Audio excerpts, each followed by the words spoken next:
Bueno, hoy la actividad que nos convoca, ahora sí, ya nos vamos a ir poniendo en contexto, poniendo en tema, son las bebidas espirituosas, los destilados, los spirits, ya vamos a ver cómo los tenemos que llamar.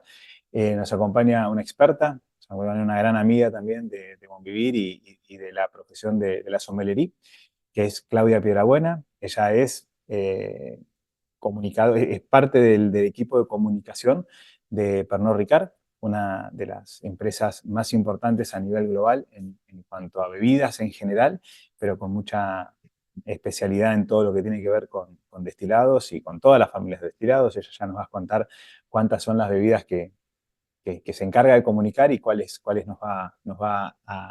cuáles nos va a desasnar hoy, donde vamos a recorrer mucho sobre qué son estas bebidas, las mejores maneras de beberlas, cómo se elaboran y, bueno, también conocer un poquitito de marcas y tantas historias que hay detrás de estas bebidas. Así que para no seguir aburriéndolos, para no perder tiempo y para que vayamos al grano, les paso la cámara totalmente a Claudia, le damos la bienvenida y bueno, es todo tuyo, Clau. Bueno, muchas gracias, Ale. ¿Cómo están todos? Muchísimas gracias por compartir y en horario el taller. Bueno, soy Brand Ambassador del grupo Pernod Ricard y de formación soy sommelier, así que bueno, vamos a acompañarlos con un mini taller de bebidas espirituosas. Voy a aprovechar y a compartir pantalla, ¿sí? Con una presentación de destilados, que no se asusten, que es bastante amplia, pero la vamos a ir pasando rápido y después se las voy a compartir al club para que tengan acceso todos ustedes a la presentación, porque hay ciertas fichas técnicas, recetas de los Perfect Serve y demás que les van a ser de utilidad en el caso de que quieran preparar los cócteles en casa. Así que bueno, mi expertise es un poco que contó Ale, trabajar en el mundo de las bebidas. Hace 15 años que estoy en la empresa y hoy nos convocan algunos de los tantos destilados, ¿sí? Las bebidas destiladas o espirituosas en realidad se llaman así porque obviamente se elaboran a partir del proceso de la destilación, y espirituosas porque en el momento de destilar, acá hay como dos leyendas, ¿no? Una que dice que en el momento de la destilación se generan obviamente los vapores, porque son las sustancias que volatilizan. Entonces, los ancestros, históricamente, en las primeras destilaciones, cuando veían esos vapores generarse, decían los espíritus, los espíritus.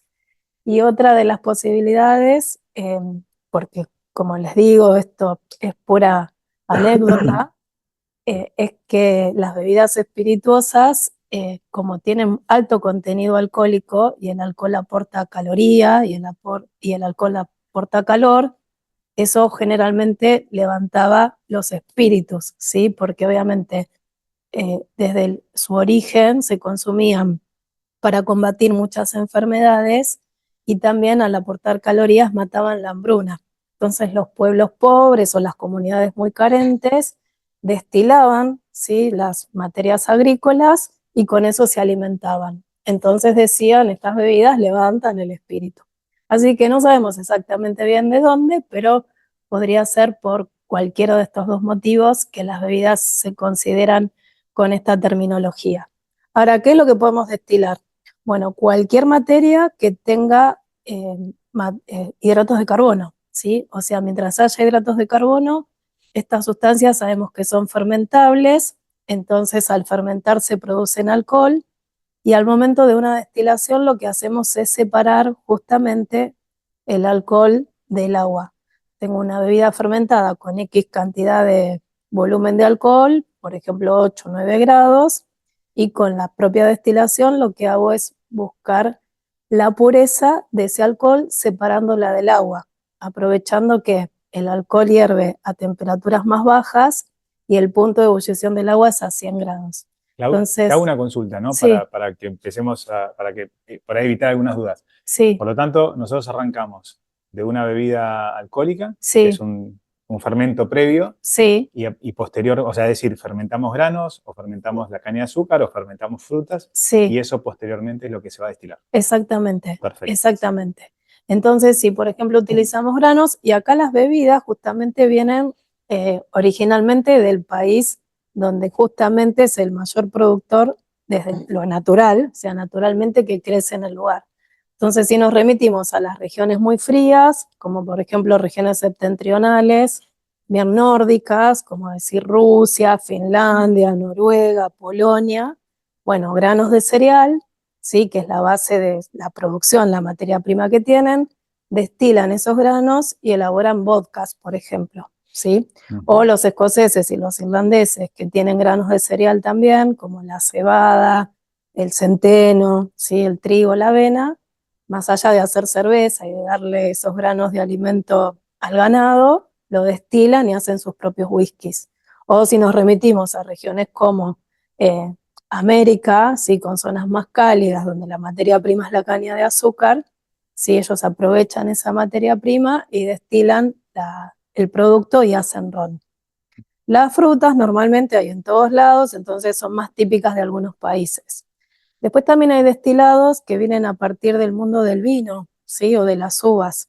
Entonces depende en qué estado, si de esas uvas destilemos, vamos a tener diferentes bebidas. Por ejemplo, el cognac y el brandy es el destilado del vino. O sea, nosotros previamente hicimos el vino, ahí es donde está la fermentación y el alcohol, y si destilamos ese pseudo vino, ¿sí? Tenemos después un cognac o un armagnac. Podemos destilar la uva y fermentarla y tenemos pisco, depende de la región. ¿Sí? Podemos destilar simplemente el ollejo, o sea, el residuo de la uva, después que ya hicimos el vino, y ahí tenemos orujos, tenemos grapas y tenemos otras bebidas. Entonces, depende de la materia prima, esta es toda la familia de bebidas destiladas, como vemos acá en pantalla, que podemos tener. Desde un Perfecto. vodka. Este cuadro está realmente muy, muy claro y muy interesante para que tengamos en claro, digamos, de dónde proviene cada una de las bebidas que estamos acostumbrados a consumir, cuál es la materia prima y bueno, también el Sí, origen. y esto del origen, ¿no? Lo importante, porque por ejemplo, ahora lo vamos a focalizar un poquito más, pero por ejemplo, el whisky que es, y después van a tener un taller especial de whisky, no sé en el que más voy a profundizar hoy, Está. justamente por el taller, sepan entender, pero por ejemplo, si lo hacen en Norteamérica, que de hecho ahí se usa más maíz que otro tipo de granos, se llama whisky, por ejemplo. Le pueden denominar whisky, pero normalmente se lo conoce como whisky. Los irlandeses también lo conocen como whisky y el escocés habla del Scotch whisky o whisky. Ujú. ¿Sí? Entonces Escocia, Irlanda son los países más representativos productores de esta bebida. Después, por ejemplo, la ginebra es típica de Holanda y los londinenses, los ingleses o británicos que aprendieron de los holandeses sobre la bebida, desarrollaron otra técnica, ¿sí? Y terminaron haciendo el gin.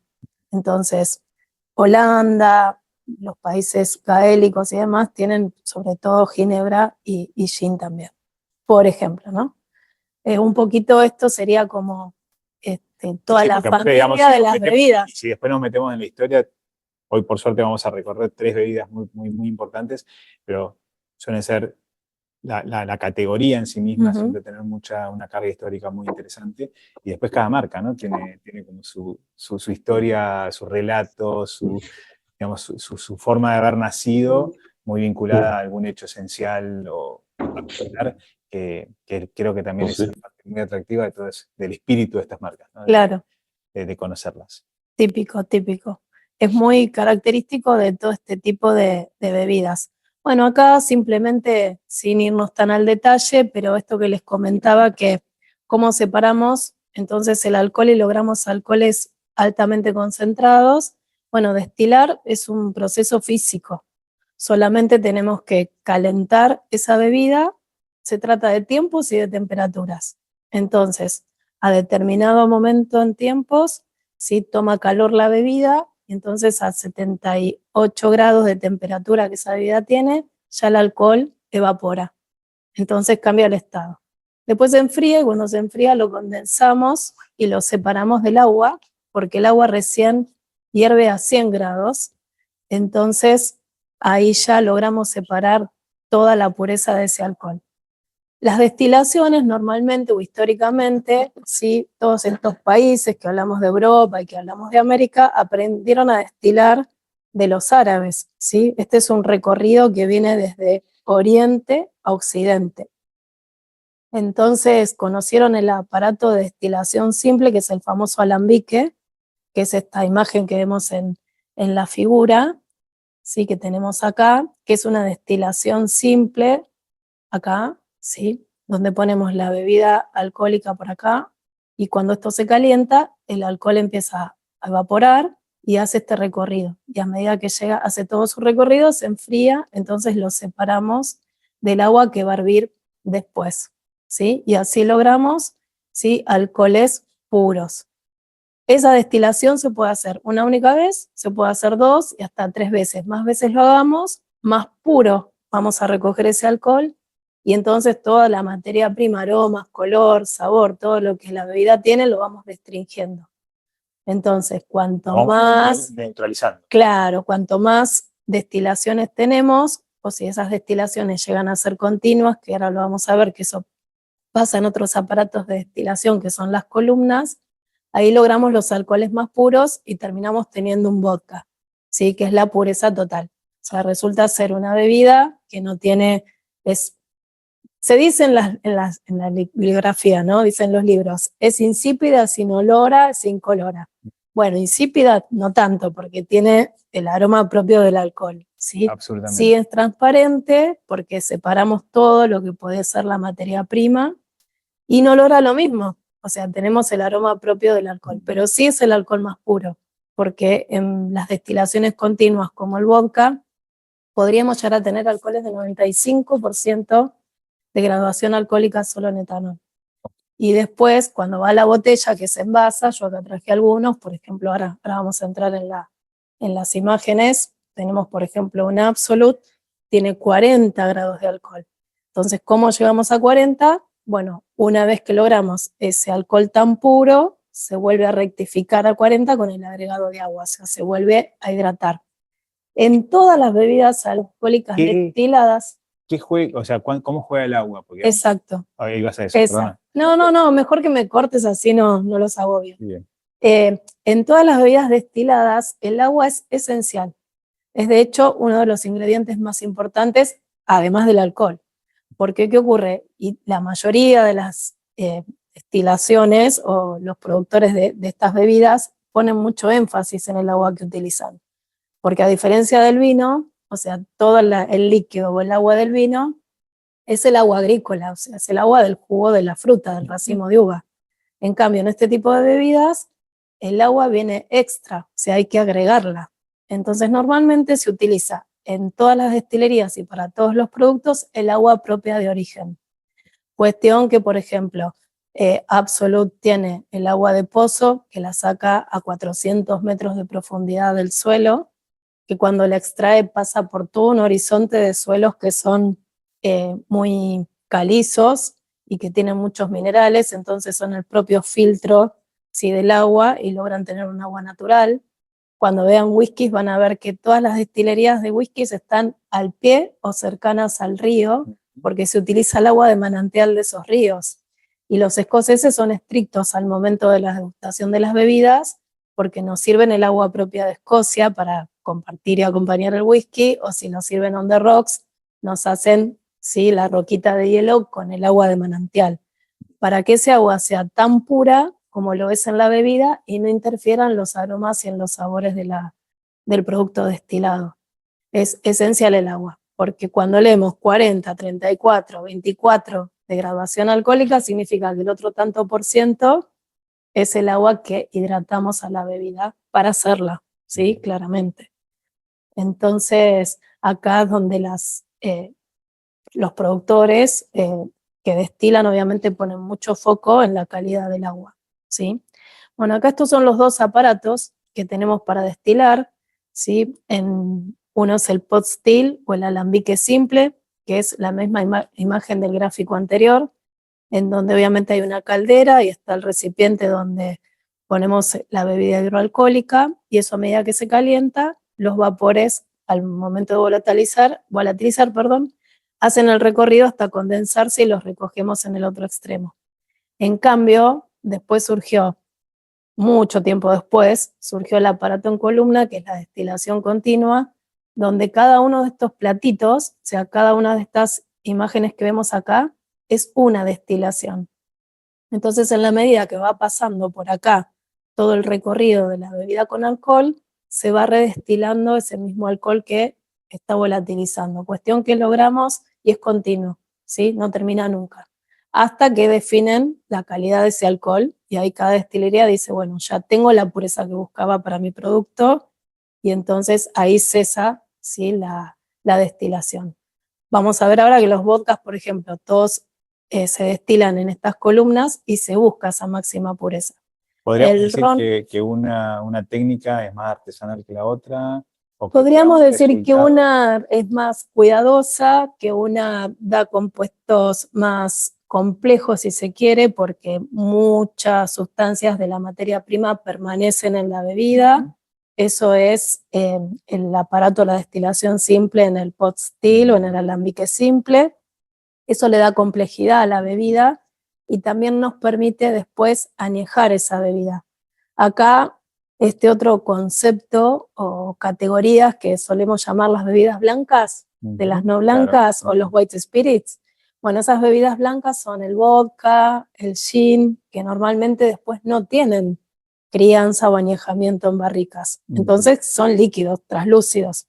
Sí, acá también traje un gin y, por ejemplo, no tiene nada de añejamiento, cuestión que la bebida también resulta transparente, ¿sí? Porque una vez que destilamos, esto se envasa y son los white spirits. Bien. Por ejemplo, el ron, que admite crianza, aunque sea un ron dorado, o sea, que tenga poca crianza, un ron joven, perdón, ahí veo que se ve mejor. Miren, ven que, por ejemplo, el líquido ya no tiene esa tonalidad transparente como lo tiene el gin o el vodka. Acá hay una pequeña coloración más amarillenta que tiene que ver con que el alcohol ya estuvo en contacto con la madera. Perfecto. ¿Sí? Entonces dejan de ser las bebidas blancas, ya son bebidas con crianza. Entonces, Te hago una bajo... pregunta Sí, que nos deja alguien acá. ¿Qué significa ABV sí. a la hora de hablar de las medidas de alcohol? Sí, obviamente refleja la concentración alcohólica de la bebida, que es el volumen de alcohol de la bebida. El alcohol por volumen. Claro, exactamente. Entonces uno puede decir, mi bebida tiene un 40% de volumen de alcohol, o puedo decir es un 40 ABV. Y es exactamente lo mismo. Ok, perfecto. ¿Sí? Así que bueno. Y entonces, si quieren, arrancamos un poco por estas bebidas. Hoy dijimos, pongamos el foco en lo que es vodka, en lo que es ron y en lo que es gin. Podríamos más adelante hacer muchas otras muchas más, e ir yendo por otras categorías, pero como decíamos, el vodka justamente es la bebida de máxima pureza, ¿sí?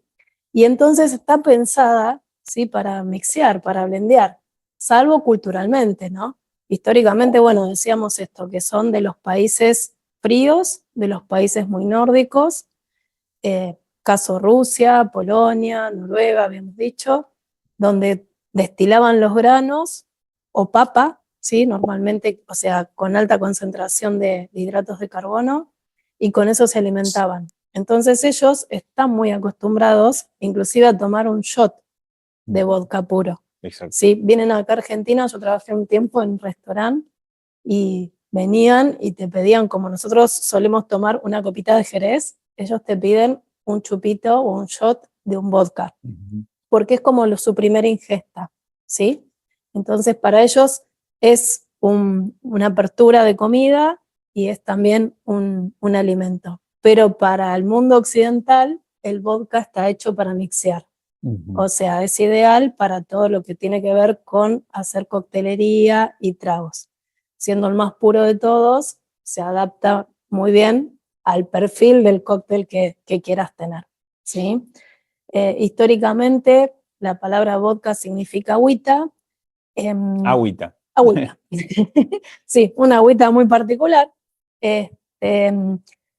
Les dije que les iba a compartir la presentación. Sí. Ahora, para no hacerlo tan extenso en cuanto a esto, tenemos un video de lo que es la elaboración del vodka, Bien. pero acá después van a poder ver todo lo que es la destilación en columna de la bebida, ¿sí? Y cómo salen los alcoholes. Acá yo hablo de aguardientes o de alcoholes puros, porque cuando sale el producto recientemente destilado, yo se los voy contando y ahí vemos las imágenes.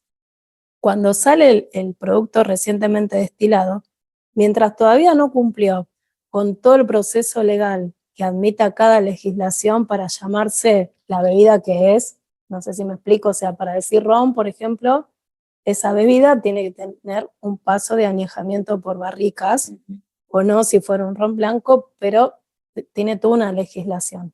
Mientras no cumpla 100% el proceso, al momento de obtener el alcohol puro, las bebidas las llamamos aguardientes. Claro. O sea, son todas aguardientes. Y después, llegado el momento de obtener, por ejemplo, ese aguardiente rectificado a 40%, con los cánones de la pureza que el vodka nos pide y demás, ahí ya lo llamamos vodka. ¿Me expliqué? Perfecto, sí, absolutamente. Entonces, cuando nosotros tenemos el final de la bebida espirituosa, hablamos de aguardientes. Esos aguardientes después los terminamos dándole el perfil propio a la categoría. En el caso de los vodkas, se rectifican o se hidratan, eso es rectificar, al 40% de volumen de alcohol. Y terminan siendo totalmente puros. Esta es una presentación de Absolut. Absolut, dentro de las destilerías de vodka en Europa, es de las más reconocidas. La marca es una marca muy importante en los mercados globales, o sea, es de las pocas no, son varias, pero es una de las tantas que han logrado este alcance global. Acá un poco estas imágenes que les decía, la importancia del agua y cómo el agua la absorben de los 400 metros de profundidad para hidratar los granos, para lograr la fermentación y finalmente la destilación. Y acá un poquito estas imágenes de las columnas, ¿sí? Donde vemos cómo es el proceso de destilación. Como les contaba, los vodkas pueden ser de papa, de frutas, de granos. En el caso de Absolut, que es sueco, utilizan el trigo invernal. Ajá. Los polacos, por ejemplo, utilizan la papa y el centeno. Ese es el aparato de destilación en vivo, ¿ves? Entonces esas columnas son las que van haciendo todo el trayecto de los alcoholes hasta lograr esta bebida 100% pura. Después ellos nos cuentan que todo el residuo que no se utiliza para hacer bebida, claro, se recicla. ¿Sí? Entonces, estaríamos hablando de los granos. Sí, los propios granos, el alcohol. Sería... Claro, después si fuésemos a hablar mucho más específicamente de la destilación tiene 3 etapas, ¿sí? En esto de hablar de los tiempos y de los alcoholes que se producen. En una primera etapa surge un alcohol que es tóxico, que es el metanol. Entonces eso no se usa y eso siempre se descarta. Perfecto. Porque es tóxico para nuestra ingesta. Eso se usa como aceite de fusel, se utiliza para otra industria que no es la alimenticia.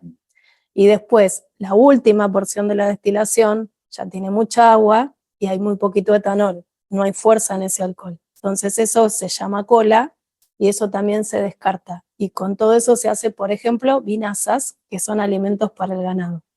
Y en parte es lo que estamos viendo en estos videos, ¿no? Siempre hay una recirculación de los productos y de la elaboración de estas bebidas.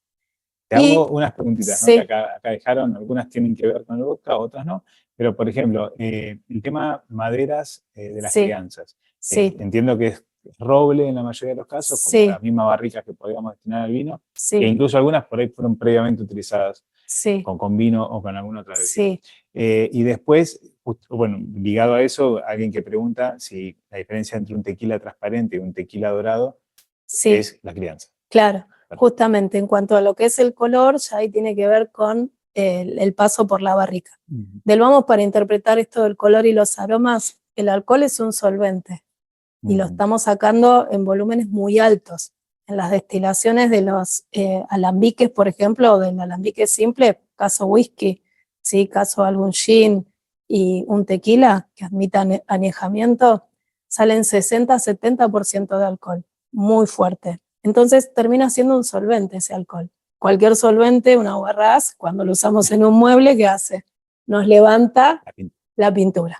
Entonces, en este caso, levanta todo lo que son los taninos y los aromas propios que ya tiene esa madera, que anteriormente, si repasamos la trazabilidad de la barrica, tal vez ha tenido vino o ha tenido algún vino en oxidación como crianza, y después se utilizó en la industria de los destilados. Eso va a cambiar mucho las categorías y depende del producto, ¿no? Porque, por ejemplo, ron y el ron cubano, por ejemplo, se hace con barrica nueva, totalmente americana. Ajá. Entonces ahí estamos utilizando madera que va a darle todos los aportes de la barrica americana, ¿sí? Ahora, por ejemplo, los whiskies, ¿sí? Tanto escoceses como irlandeses, compran las barricas usadas que pudieron tener de todo, ¿sí? Desde vinos hasta whiskies americanos. Claro. Sí, porque el whisky americano también, ahora creo que la legislación está cambiando, capaz cuando llegue el experto en whiskies les ajuste mejor el tema, pero originalmente los americanos para añejar sus whiskies utilizaban la madera de roble nueva también. Entonces ahí la obligación que tenían de matar un poco ese hachazo de una madera joven. Claro. Entonces tenían entre todo su proceso de elaboración, carbonizar la madera para hacerla más amigable, más amable. Al quemar las maderas, ¿sí? Logramos ese efecto del café torrado, tostado o del azúcar caramelizada. Entonces se vuelve mucho más amigable esa madera. Finalmente, como también tiene todo ese residuo negro de estar como quemada por dentro, se tiene que filtrar ese producto. Entonces lo filtran con carbón vegetal. Todo ese proceso hace que el whisky americano sea súper amigable, súper fácil de tomar, ¿sí? Más bien goloso, y a su vez, como lo pueden usar una sola vez y no lo pueden reutilizar, se las venden las barricas. Entonces las compra el escocés o la compra el irlandés. Entonces muchos finish, que es como se termina de añejar o de crear un whisky, dicen que tienen ex-bourbon y tiene que ver con este proceso del bourbon, ¿sí? Perfecto.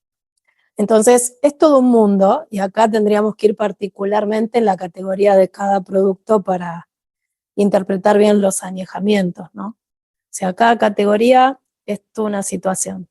Bueno, acá les mostraba, les conté, así que lo vamos a pasar rapidito. Los cócteles clásicos con vodka, que tienen que ver con un Moscow Mule, con una caipirosca, ¿sí? Con un vodka tonic, que es muy sencillo porque como están preparados para mixear, uno los puede mezclar con lo que más nos guste, porque son tan puros. De hecho, fue Absolut uno de los precursores que desarrolló los vodkas saborizados. Claro.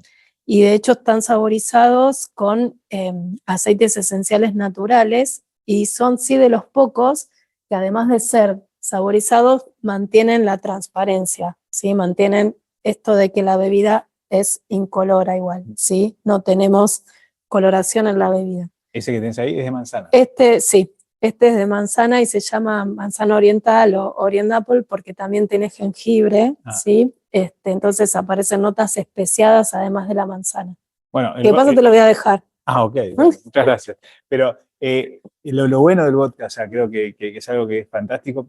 Yo creo que en Argentina por ahí no somos tan tomadores de vodka como hoy por hoy sí de gin, que ya vamos a repasar. Sí.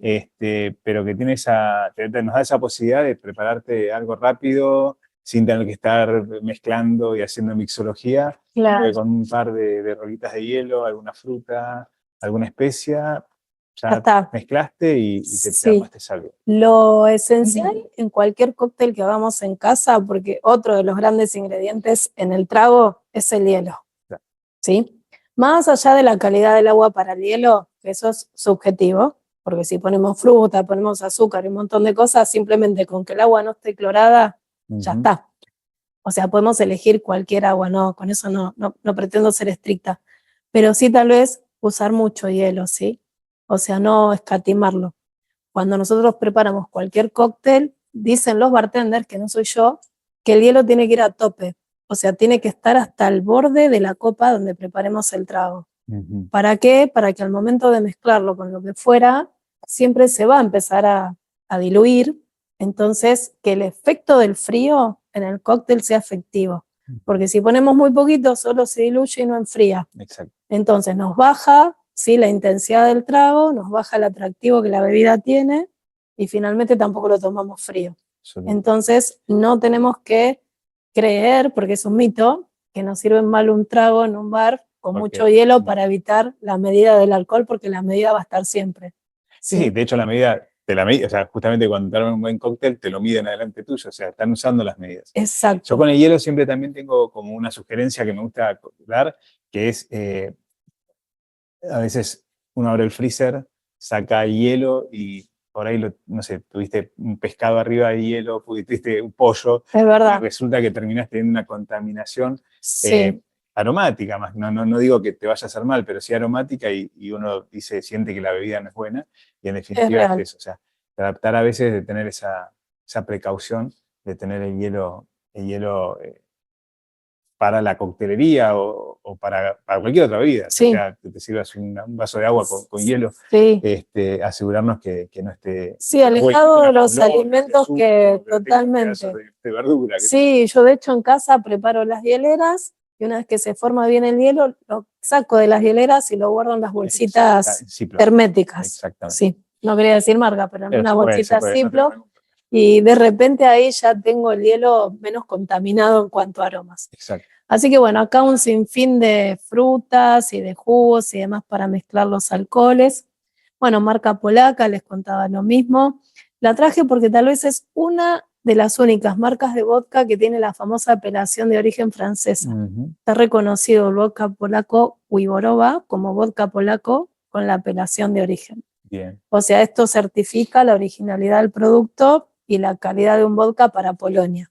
Lo importante que es, por ejemplo, esta destilería en Polonia, ¿sí? Así que bueno, una novedad reciente de hace la década de atrás, no me acuerdo exactamente cuándo, y de hecho también es uno de los vodkas más reconocidos a nivel del mundo en cuanto a la calidad que tiene de encontrar toda esa pureza.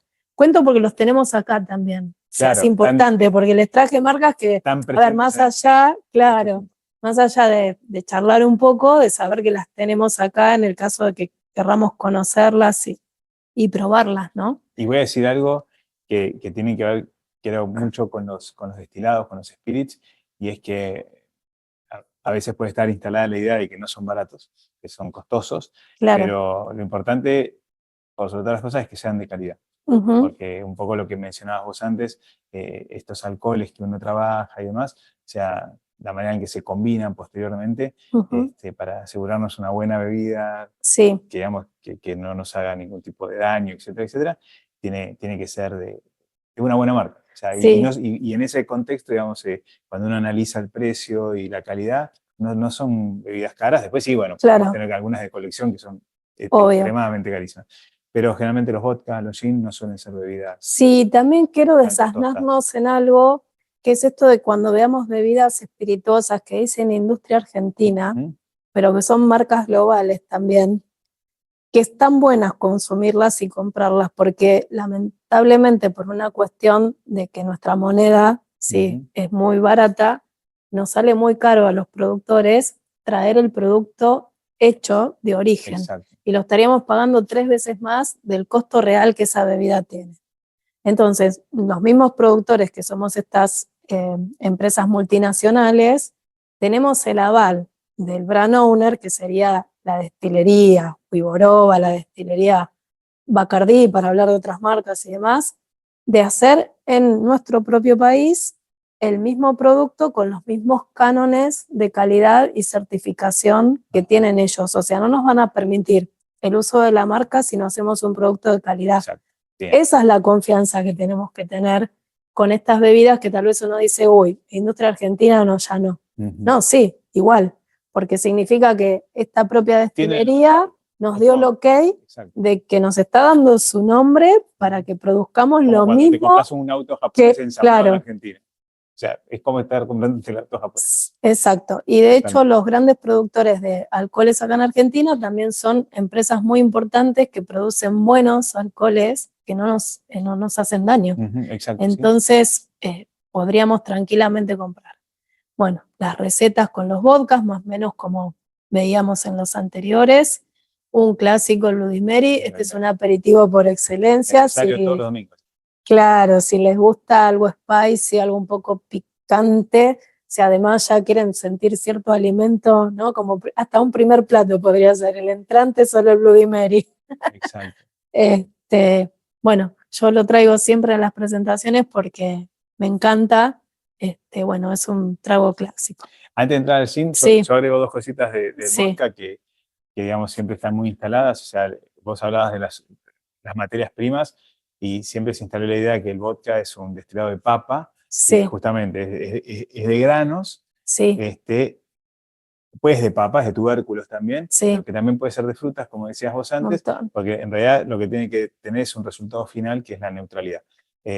Por ejemplo, en Francia hay marcas muy famosas que hacen vodkas a partir de uvas, a Es lo partir que de contábamos de flores. la materia prima Exacto. original del lugar, Entonces, no ¿no? solamente es papa como se pensaba originalmente, Claro, sino que tiene que ver también con esta sí, posibilidad de hacerlo a partir de cualquier materia prima, sí. siempre que logres esa neutralidad. Famous Brews, Grey Goose, Ciroc, Ujú, ¿sí?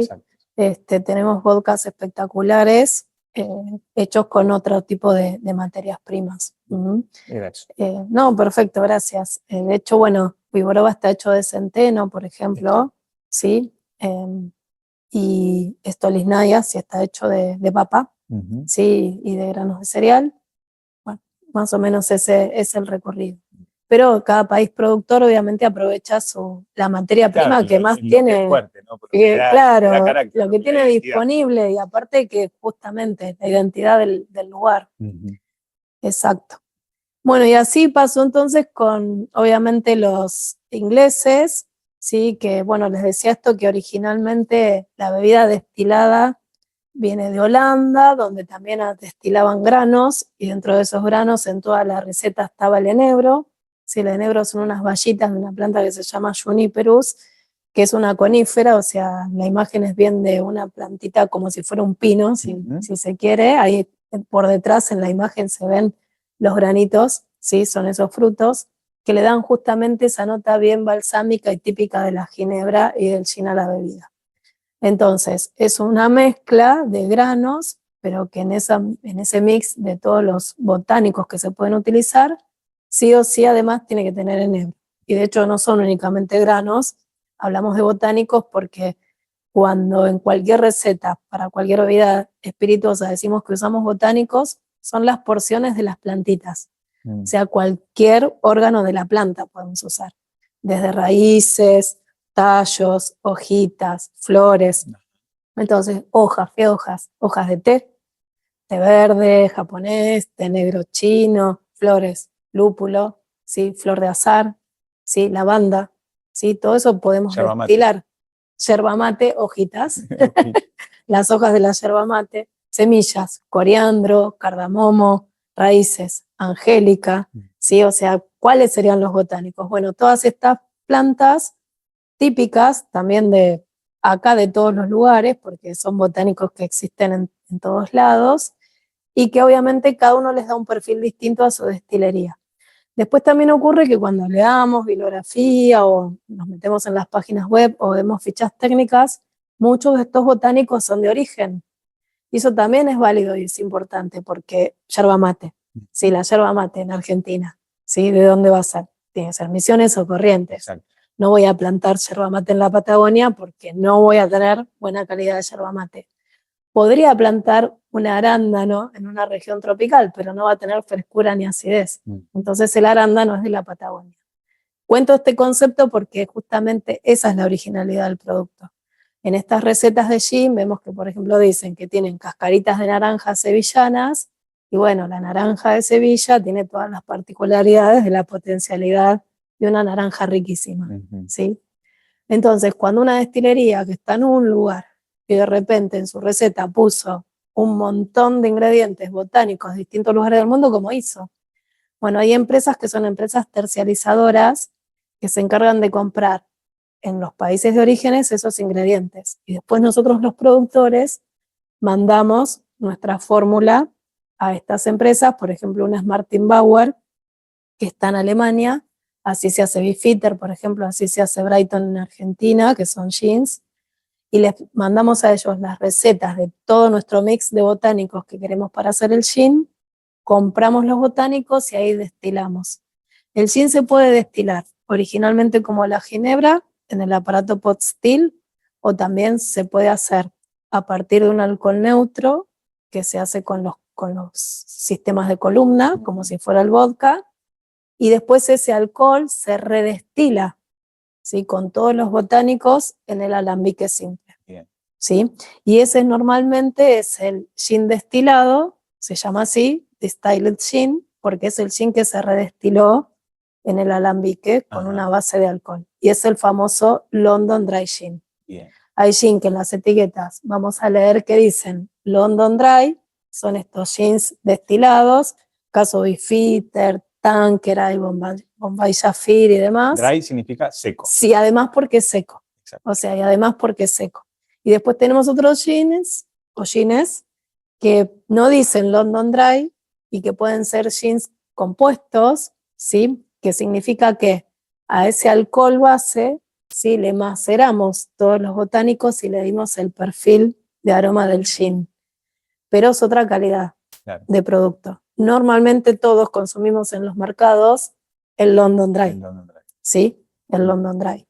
¿Sí? Y después, igual que como existen los vodkas saborizados, en la categoría gin se saborizan hoy en día los productos y existen gines de sabores. Acá está la historia de lo que es la ginebra originalmente y cómo llegamos al gin. Porque hubo en Europa una guerra que es la guerra de los 30 años, en que, bueno, disputaban el territorio todos los europeos.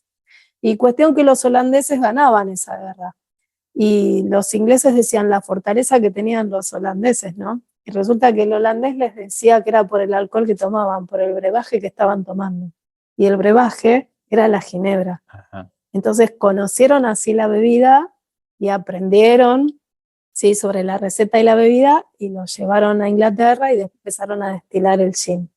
Que como ya lo hacen sobre un alcohol neutro y lo hacen con una redestilación, ya no es esa bebida intensa y pesada. Exacto. De complejidad del alambique simple, sino que acá parece una bebida mucho más amigable, ¿sí? Y también por eso tuvo tanto auge el gin, y de repente tuvo mayor expansión, si se quiere, y mayor explosión el gin que la ginebra. Claro.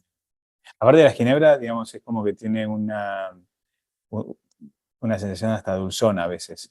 Sí, puede tener hasta un final dulce y más envolvente en boca y más pesado, que es el propio alcohol. Claro. Sí, es el propio alcohol que le da toda esa percepción como más densa y pesada. El creador de la ginebra fue Lucas Bols, que, bueno, orgulloso de su producto y que realmente fue muy importante. Acá la historia de la guerra de los 30 años, que es lo que les contaba. Y la definición del gin, ¿sí? Con esta característica del London Dry, que es hoy en día el producto que lidera todos los mercados. Cuando compramos un gin saborizado, como por ejemplo, yo acá les traje el Beefeater Pink, ¿sí? Acá, estoy tratando de que la cámara enfoque mejor. Ahí, ¿no? Lo ubique mejor. Bueno, estos cuando lean las etiquetas van a ver que acá no dice London Dry. Acá solo dice gin saborizado, flavor.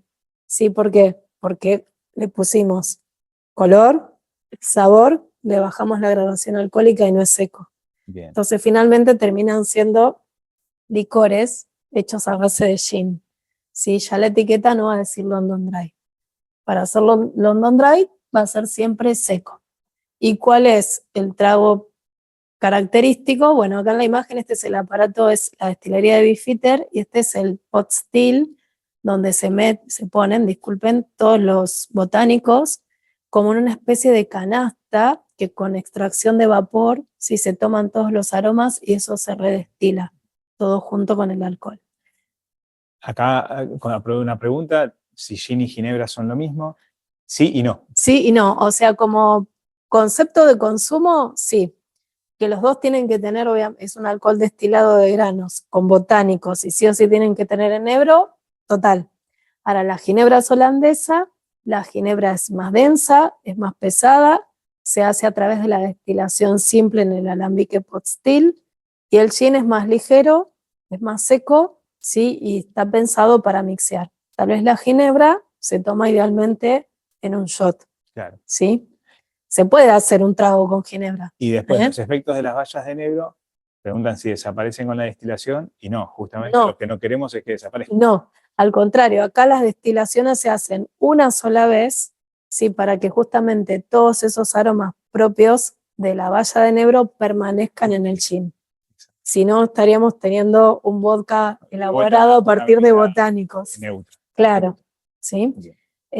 Así que no, tiene justamente esa particularidad de ese aroma entre mentolado, balsámico, intenso, típico de esas notas de coníferas, es la baya del enebro, ¿sí? Y es el atractivo en esta categoría.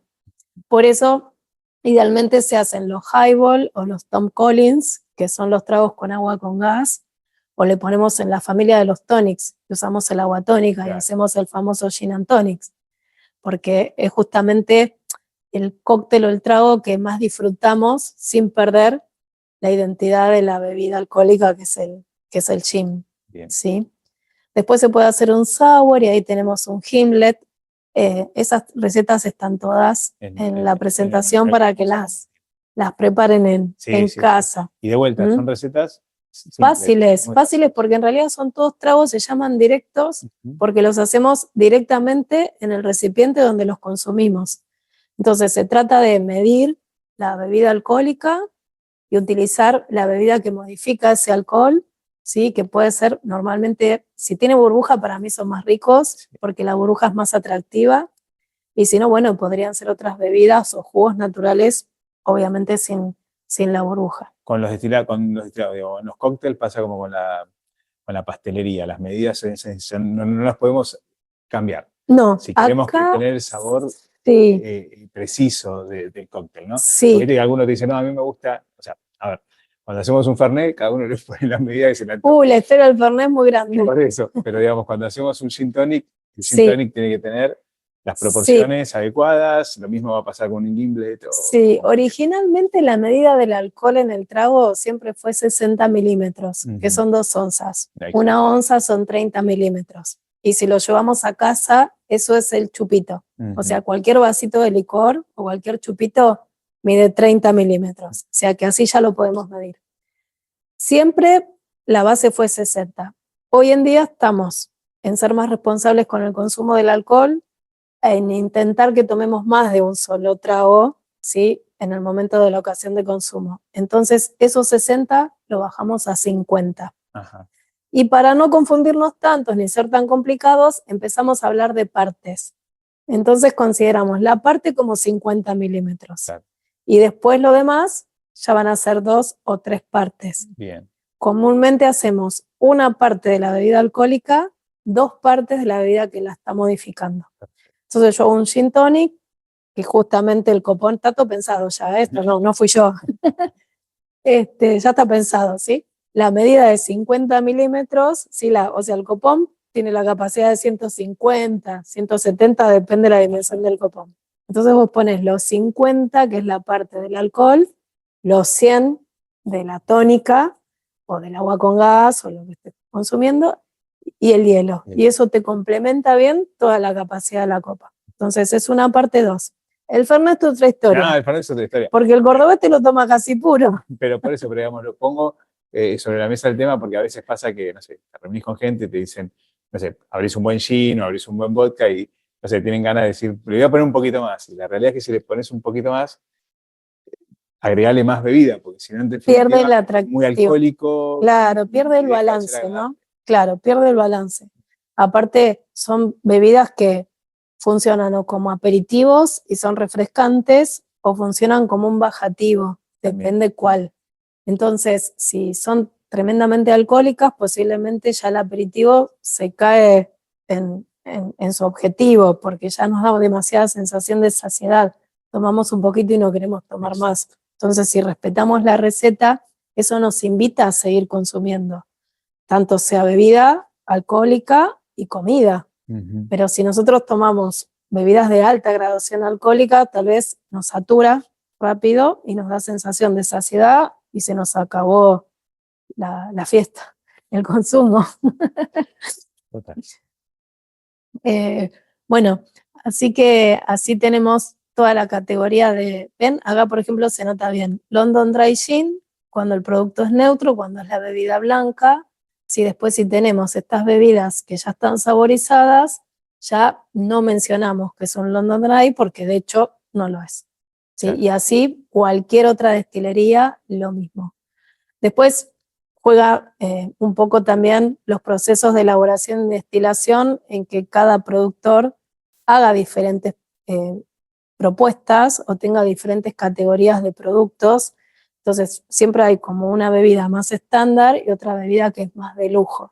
Y esa bebida de lujo siempre tiene un diferencial versus la más estándar. Normalmente es la calidad de los alcoholes. Entonces, por ejemplo, el Beefeater 24, a diferencia del Beefeater regular, ¿vieron cuando les contaba esto de las porciones de los alcoholes, que está la primer parte que descartamos por el metanol y la parte más licuadita del agua? Bueno, Beefeater 24 se hace con el corazón propio de la destilación. Ajá. O sea que esa bebida es de mayor calidad, mayor pureza, sí, que el Beefeater regular. Y por eso es un poquito más caro. O sea, son más precisos los maestros destiladores en lograr el final de la bebida. Bien. Que no quita que ambas no sean bebidas que estén bien, o sea, que sean sanas, saludables y demás. Todos los tipos de cócteles que podemos hacer con estas bebidas y las recetas, como les decía, para que después las disfruten en casa. ¿Sí? Y no sé cómo estamos de tiempo, pero cerraríamos con acá justo alguien estaba la categoría de ron. Exacto. Antes de pasar, mira, justo alguien estaba preguntando sobre marcas, cuáles son los mejores y demás. Claro. Creo que acá tenés una lista acá hicimos de excelentes claro, un recorrido de lo que tenemos acá en Argentina, ¿no? O sea, dentro de lo que hoy en día podemos comprar, y justamente estas diferencias en los que son London Dry a los que son un gin destilado, y la etiqueta no nos cuenta que son London Dry. Sí, pero son categorías. Fíjense que un Hendrix para mí es de mis favoritos y me encanta. ¿Sí? Y sin embargo, por eso. Con todo su carácter. Entonces cada cual tiene sus estilos, ¿no? Siempre todo, fíjense que en sus botánicos o en sus recetas sí o sí tienen que tener el enebro, si no, no pueden ser gin. Entonces en la descripción de tanto sea un Bombay Jafir como un gin Maré, que ahora está muy de moda y es riquísimo, sí están las bayas de enebro. Después, obviamente, depende del lugar de origen, la receta termina teniendo justamente esos botánicos propios del lugar. No puse acá, por ejemplo, Malfi, que es otro gin que está muy ahora de moda y hay tendencia en el consumo, que es italiano y es de la costa amalfitana, y ahí tenés un montón de cítricos. Entonces, en su receta tiene todas las naranjas, tiene todo el pomelo, tiene todo el limón propio de lo que es la costa. Y, por ejemplo, Gin Maré se caracteriza por tener muchas notas especiadas. No llegué a mencionar, pero lo podríamos hacer, la cantidad hoy en día que tenemos de gin nacionales ricos, porque hay muchos y realmente están muy buenos. La característica del London Dry normalmente es que el gin tiene un perfil más bien frutal y cítrico. Eso es el London Dry. Después, en la versatilidad y en esto de que se amplió más el consumo y la producción del gin, aparecen muchos otros con mayor complejidad y con las notas más especiadas. Y tal vez acá en Argentina, dentro de todas las marcas nacionales, aparecen estas notas bien de cardamomo, de nuez moscada, ¿sí? Mucho más como golosos también. Y hasta un poquito más pesados en boca, ¿sí? Tienen como más consistencia también. Se elaboran todos a partir de infusiones, maceraciones o redestilaciones, que era lo... Acá antes recién alguien consultaba por el tema este de la pureza, digamos, cuando hablamos del 24, por ejemplo, se pueden beber solos.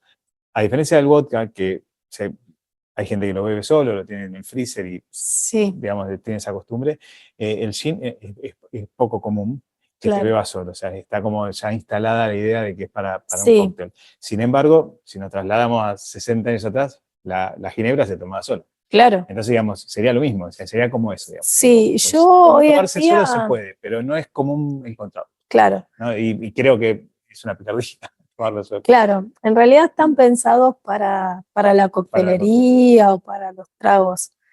Pero yo también ya estoy en esa etapa que digo, tomalo como más te guste, porque en realidad nos pasa eso, que de repente...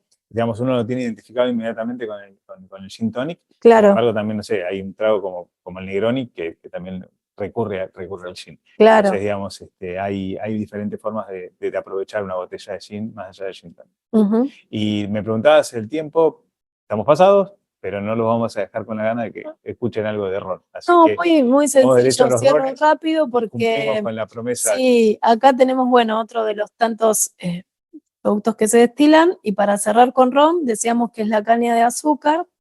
Obviamente yo traje nuestro ron, que es Habana Club, que es el ron cubano por excelencia, o sea, es un marcón que no, o sea, no hay dudas de la calidad de esta bebida. Se hace a partir de la caña de azúcar y obviamente desde la historia, esto que contábamos antes, ¿no? Depende la cultura del país productor, que todo justamente es el norte de Sudamérica y todo lo que es Centroamérica. Entonces son todos países conquistados, ¿sí? Por europeos, que son franceses, que son españoles o que son ingleses. Entonces todas estas colonias históricamente aprendieron la destilación y el añejamiento por parte de la cultura europea. Entonces depende quién haya sido históricamente el conquistador o el origen de ese país, el proceso, ¿sí?, de destilación, elaboración y añejamiento está muy asociado a que si lo hizo el francés, entonces es muy similar al cognac, si lo hizo el español, la crianza es muy parecida al jerez, y si es una colonia británica, va a ser muy parecido a lo que es el ron británico, cuestión que todo lo que se hace en Cuba se añeja como se añeja el whisky y se utilizan las barricas de roble. Y cuando en las etiquetas de este tipo de bebidas, que miren, esta sí la voy a abrir y voy a servir un poquito porque en la botella marrón no se nota tanto. Y ya acá cuando digo 7 años, miren la diferencia de las otras, el color que ya toma la bebida. ¿Sí? Ya tengo este color bien ambarino. ¿Sí? Espera, ahí está, me tengo que ubicar. Ahí estoy. ¿Ven cómo cambió? Bueno, esto es porque cuando las etiquetas, y es lo único que hago una pausa y con esto cierro, dice 7 años o dice 12 años y demás, estas bebidas, una vez que se destilan, a diferencia de las otras que no tenían añejamiento y directamente se envasaban, estaban a las barricas. Entonces, cada año, cada edición elabora un producto y eso es lo que se añeja y se guarda. Pero se guarda como estoqueando en naves ediciones del año. Claro. Cuestión que al momento de tomar un producto así, no estamos tomando el aguardiente de ese año. Esto es lo que decíamos, hasta ese momento lo llamamos aguardiente. ¿Cuándo se transforma en ron? Cuando mezclamos los aguardientes de diferentes años y los llevamos a la botella. Sacamos de las barricas con distintos años de añejamiento esas bebidas y armamos el blend. Cuando dice 7 años, significa que la porción más joven de toda la mezcla, ¿sí?, tiene 7 años. Como mínimo estuvo 7 años. Claro. Entonces acá puede haber porciones de otros aguardientes o rones, claro, para entendernos, que han estado 10, 12 y 15 años en la barrica. Más tiempo está, el alcohol es más bebible, más aroma, más color tiene y más complejidad. Y acá sí, lo tomamos solo. Es claro, bueno, con el ron, que igual con el tequila sucede eso, ¿no? O sea, los que hablamos antes, que son los que tienen poco color o no tienen color, son los que pueden ir destinados a un mojito capaz, digamos, por decir una receta típica con ron. Sí, acá las tienen, miren. Y si no, ya vamos a estos que son más los añejados, claro, que se beben solos, sí, refrescados o fríos, o con hielo, digamos, depende de quién es. Normalmente nosotros hacemos mojitos y daiquiris, que el daiquiris es el que está elaborado con fruta y mucho hielo, con el ron más joven. O sea, ese que es el ron blanco o el que tiene añejamiento de 2, 3 años. Exacto.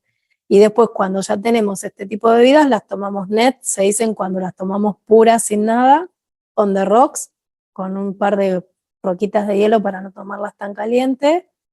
O si no, inclusive podemos hacer un cóctel más consistente, ¿sí? Como por ejemplo, bueno, un ron fashion. En vez de old fashion que se hace con whisky, sí, utilizamos de base el ron y hacemos, por ejemplo, un ron fashion. Bien. Acá les cito después algunas recetas para que tengan también los posibles cócteles que quieran hacer, ¿sí? Bueno, ahí había una pregunta que había quedado sí, colgada. la que Que quieran. fue, no, una pregunta que no la vamos a responder hoy, porque justamente ¿De era la whiskies? diferencia entre whisky y bourbon. Ah, Entonces, digamos, sí, acuérdense que queda el el pie 22 para de el agosto taller. el taller específico de whiskies, donde se van a ver todas las bebidas relacionadas a ese mundo. Hubo algunas preguntas, las fuimos respondiendo sobre la Casi marcha, así todas. que creo que ha quedado todo resuelto, todo evacuado. Acá, bueno, ahora entra una última que tiene que ver con tequilas. Sí, Te vas a tener que comprometer a venirnos a hablar de tequilas en cuando alguna gusten, oportunidad. sí. Y porque, digamos, sí, a ver, tiene un sistema, lo que la destilación puede que tenga que ver, o sea, similar a lo que hemos hablado. Sin embargo, el tequila tiene un proceso Diferente muy de singular de elaboración. Y es elaboración. muy particular y muy singular. Nos va a demandar un tiempo que te vas a enojar conmigo. No pasa nada, nadie se va a enojar. Fue muy lindo escucharte, muy lindo encontrarte. Así que muchas gracias, Claudia, Al contrario, por un todo placer. lo que nos compartiste. La gente se lo nota, está aplaudiendo, así que la gente está feliz. Bueno, Y me bueno, a alegro. todos los que estuvieron compartiendo con nosotros este momento, a todos los que se han sumado a este taller virtual, les recuerdo dos cosas. O sea, los talleres virtuales quedan todos en el canal de YouTube del club. El material que Claudia nos ha compartido durante la presentación lo van a estar recibiendo, o sea, van a tener acceso a este material como para poder profundizar aún más todos los conocimientos. Y bueno, no hago más que despedirme en nombre de Buen Vivir, agradecerle nuevamente a Claudia y a todos ustedes por acompañarnos. Muchas gracias.